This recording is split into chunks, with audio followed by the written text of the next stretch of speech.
So the absolute devastation that was brought about by Elon Musk and Doge's illegal cuts, people are now starting to grasp the reality of what happened, right?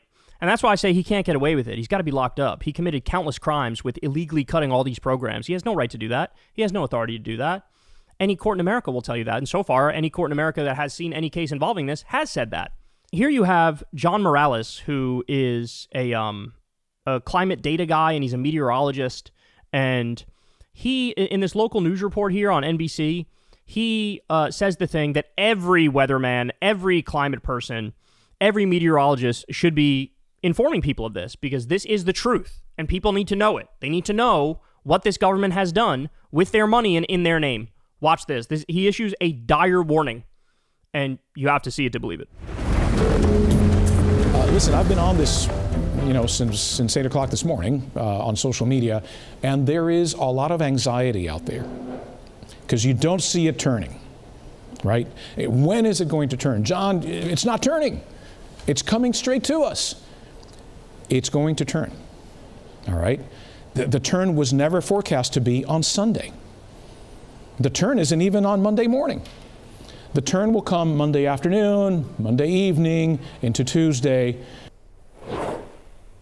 Remember that? That was about 6 years ago. That was Hurricane Dorian, as it was absolutely devastating the Northwest Bahamas as a Category 5, sat over that region for 2 days. It was headed straight west. Lots of people in Florida were concerned the hurricane was heading here.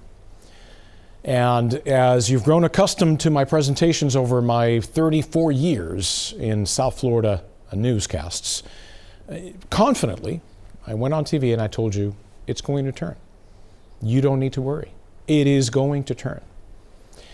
And I am here to tell you that I am not sure I can do that this year, because of the cuts, the gutting, the sledgehammer attack on science in general, and I could talk about that for a long, long time, and how that is affecting the U.S.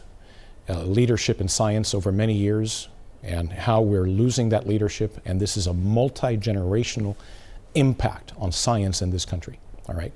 But specifically, let's talk about the federal government cuts to the National Weather Service and to NOAA. Did you know that Central and South Florida National Weather Service offices are currently basically 20 to 40% understaffed?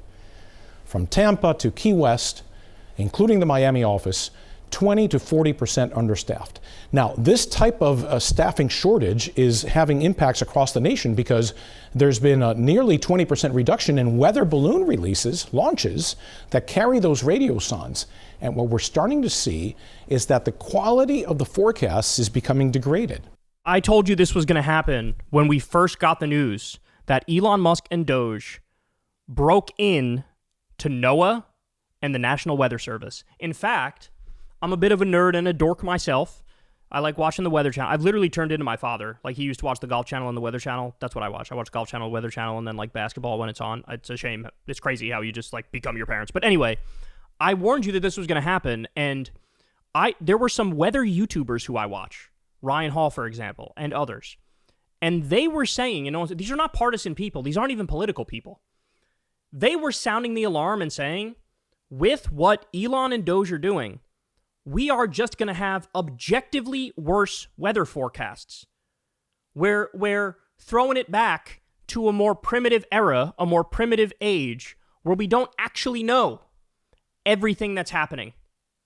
We don't actually have real-time data in every way we need it. Right? And we've already seen the impact of this. What was it, in Kentucky or Missouri? There was horrible example of, you had a tornado that had touched down and was doing insane damage. The proper warning system didn't kick into place because they released fewer weather balloons. They didn't have all the information that they needed. We've already seen that. It was, 27 people or something like that died, all directly because of Elon's cuts to NOAA and the National Weather Service. The world's richest man, billionaire robber baron, hacks into our government, steals everybody's data from the Treasury, deletes whatever programs he wants to delete, underfunds whatever programs he wants to underfund, totally illegally, destroys the National Weather Service. Now here we are. Here you have a weatherman saying, look, we know the forecast really well. I could tell you last time, Hurricane Dorian, it was going to turn. Everybody thought it was going to come straight from Florida. It's going to turn. We know it's going to turn. We have the data. We have the information. We know what's going to happen. We forecast these things. We do science. We do it right.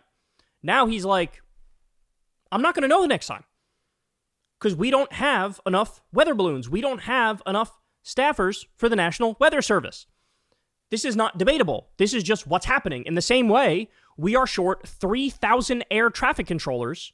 90% of air towers are short-staffed right now.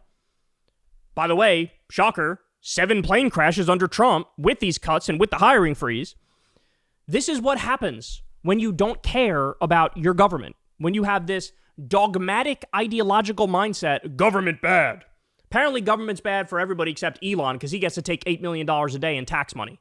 He gets $38 billion in subsidies. But everybody else, all the social safety net programs, the regulatory bodies, the administrative bodies, cut. This is what that looks like, y'all. This is what that looks like. Shitty weather forecasts, inaccurate weather forecasts. Don't take it from me. Take from the guy who's been doing this for over 3 decades, telling you straight up what's happening. And so that's what they did. They are destroying this government. That's what they're doing. And people might not realize it in the moment, but over time, there will be an awakening. Because you look around and you go, hold on now. You cut pediatric cancer research. Why the fuck did you do that? You cut Meals on Wheels. Why would you do that? You want senior citizens who are starving? Why'd you cut the CFPB, the anti-scam police? Why'd you cut the nuclear safety officials, including the top guy who you had to beg to come back? Why'd you slash FEMA? Why is Trump saying we want to abolish FEMA and turn it over to the states when he knows the states can't handle disaster relief on this level because they don't have the funding? Why did you fire 83,000 veterans? Why did you destroy the Department of Education? Why did you cut half the Social Security offices? Why did you fire 250,000 public workers? Why did you fire the food safety inspectors and now we don't have routine food safety inspections? Why are you doing all that? And to his point, you took a sledgehammer to academic research in this country, medicinal research in this country. You're saying no more foreign students allowed in when a lot of the research, a lot of the development does come from the best and the brightest from around the world coming to universities here. Now you're making us a pariah and you're underfunding the universities and you're waging a war on the universities. These things have long-term consequences. Long-term. And we're beginning to see them now. That should have sent a chill up your spine, bro. It really should have.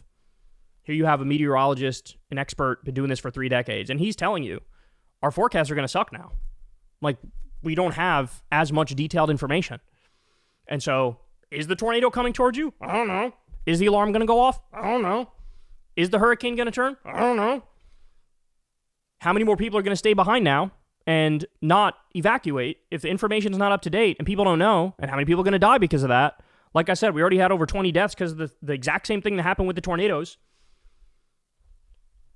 Not only is this bad policy, as I said, these are criminals who enacted these policies. The way the system works, we have power of the purse. That's what Congress has. They decide where our tax money is spent. Then it goes to the president's desk. If the president signs it, that's it. That money is allocated for something. That's where it goes. End of debate, end of discussion. We're done here. That's how it works. The only thing is maybe an inspector general, if there's some actual fraud, can step in and take care of that. But outside, that's it.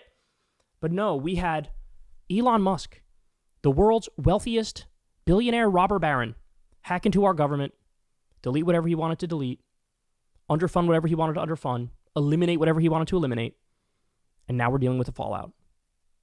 Prison. I can't say clear enough. Prison. Unless you want to lay the precedent and keep it there, so now anytime any new president gets elected, his favorite wealthy asshole can come in and just axe whatever government money he wants. Right? I don't want to fund this thing. I don't like food stamps. Gone. Is that the world you want to live in? Certainly not the world I want to live in. Hey y'all, do me a favor and like and subscribe. It helps out big time in the algorithm. Click the bell as well for notifications when videos drop. And watch that video on screen right now. You know you want to.